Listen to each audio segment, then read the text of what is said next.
Meantime, we're following a major decision by the FDA on who can buy the so-called morning after pill, and this is stirring up some controversy. Dr. Nancy Snyderman is NBC's chief medical editor. Nancy, good morning to you. Savannah. Hi, Matt. We're talking about the morning after pill. As you said, it's an emergency contraception known as Plan B one-step because it's one pill. Until now, it's been available to women 17 and over. But this morning, because of yesterday's decision by the FDA, the age restriction is being lowered to 15, and it's now being moved over the counter.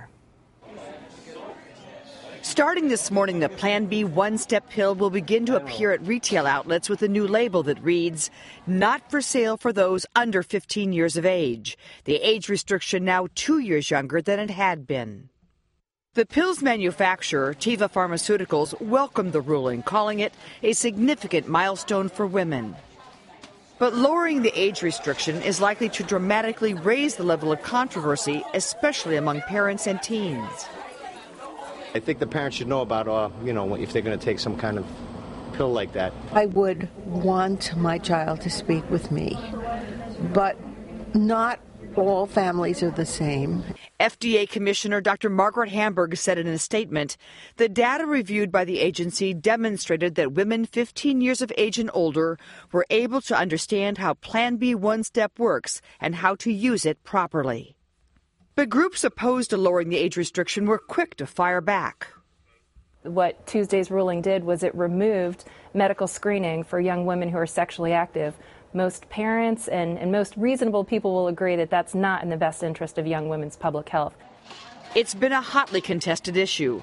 2 years ago, an FDA panel recommended all age restrictions on the so-called morning after pill be removed. But Health and Human Services Secretary Kathleen Sebelius vetoed that. Then last month, a federal court overruled her, saying that the decision was politically motivated and scientifically unjustified, ordering the FDA to make the pill available to anyone regardless of age. We should note that the FDA ruling applies only to the Plan B one-step. That's one pill, a slightly higher dose.